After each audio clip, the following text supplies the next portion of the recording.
트럼프는 중국이 미국 국무장관이 미국 대통령과 함께 베이징에 입장할 수 있도록 마르코 루비오의 이름 형식을 바꿔야 했던 굴욕의 시대를 맞은 시진핑을 보게 됐습니다.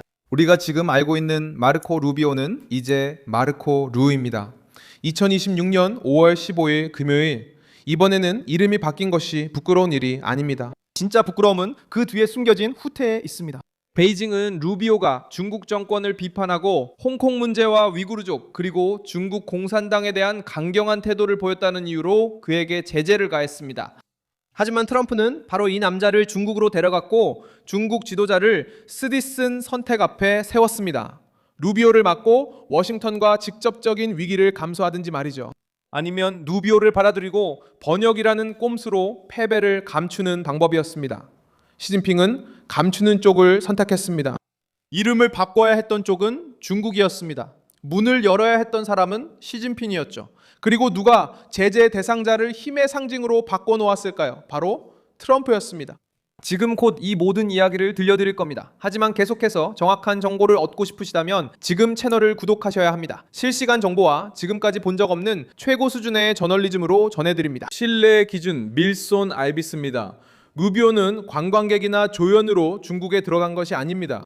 그는 미국 대통령 공식 수행단과 함께 도착했습니다. 트럼프와 시진핑 간의 고위급 회담, 무역, 대만, 관세, 그리고 글로벌 경쟁에 관한 대화의 중심에 있었습니다. 시진핑의 패배는 베이징이 관료적 세부 사항으로 치부하려던 부분에서 드러났습니다. 루비오가 입국 금지였다면 왜 입국이 가능했을까요? 중국의 제재가 그렇게 강력했다면 왜 번역 문제로 바꿔야 했던 걸까요? 이 이야기는 2020년에 시작됩니다. 마르코 루비오가 아직 상원 의원이었을 때 그는 공산 정권에 대한 강한 비판으로 중국의 표적 중 한 명이 되었습니다. 그는 홍콩에서의 탄압을 비판했고 위구르족에 대한 학대를 고발했으며 미국이 베이징에 대해 더 강경한 입장을 취해야 한다고 주장했습니다. 중국의 대응은 루비오와 다른 미국 인사들에 대한 제재로 나타났습니다. 베이징은 중국 공산당에 맞서면 대가를 치른다는 메시지를 보내고 싶었던 것입니다. 하지만 트럼프가 루비오를 국무장관으로 임명하면서 제재 대상이었던 그를 미국 외교의 수장으로 만들어버렸습니다. 그리고 난처한 상황이 찾아왔습니다. 시진핑은 루비오가 존재하지 않는 척 할 수만은 없었습니다. 또한 시진핑은 트럼프의 국무장관을 막을 수 없었습니다. 그렇게 하면 대통령 방문 때 큰 위기가 발생할 수 있었기 때문입니다. 중국 측의 해결책은 이름의 중국어 표기를 바꾸는 것이었습니다. 다른 음역을 사용해서 루비오의 참석을 허용한 것입니다. 중국이 들어오지 못하게 하려 했던 그 남자는 트럼프의 정치적 권위를 등에 업고 정문으로 들어왔습니다. 시진핑이 자신이 내린 제재에 갇혔습니다. 트럼프는 단지 루비오를 대표단에 포함시켜 중국에게 두 가지 수치 중 하나를 선택하게 만들었습니다. 미국 국무장관의 입국을 막고 워싱턴과의 위기를 감수하거나 그의 입국을 허용해 중국의 제재가 미국 대통령이 압박할 때 우회될 수 있음을 보여주는 것이었습니다. 카메라에 포착된 시진핑과 루비오의 냉랭한 악수는 이런 해석을 바꾸지 않고 오히려 강화합니다. 시진핑은 자신 앞에 있는 사람이 단순히 마르코 루비오가 아님을 알고 있었습니다. 그는 중국을 비판했던 상원 의원이었고 베이징에 대한 압박을 주장했던 정치인이었으며 이제 트럼프 정부의 국무장관으로 돌아온 사람이었습니다. 그 차가운 행동은 중국의 통제를 보여준 게 아니라 오히려 불편함을 드러냈습니다. 시진핑은 자신이 처벌하려 했던 미국의 반대파를 직접 마주해야 했습니다. 루비오의 참석도 중요한 의미를 가졌는데 그 회의는 가벼운 주제를 다루는 자리가 아니었기 때문입니다.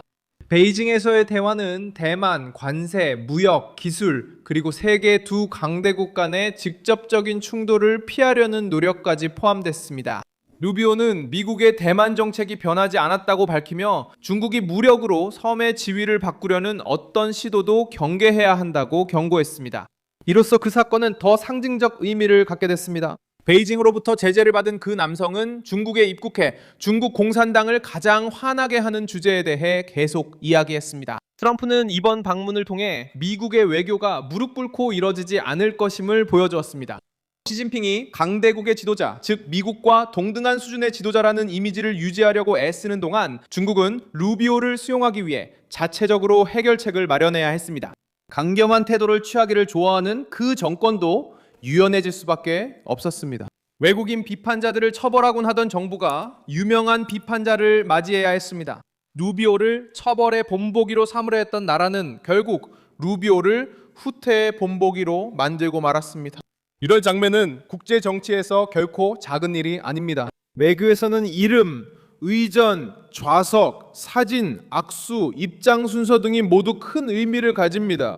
상대국이 외국 고위 인사에 대한 대우를 바꿀 때 단순히 서류 작업만 하는 것이 아니라 필요성을 인정하는 것입니다. 시진핑은 트럼프와의 회담이 필요했습니다.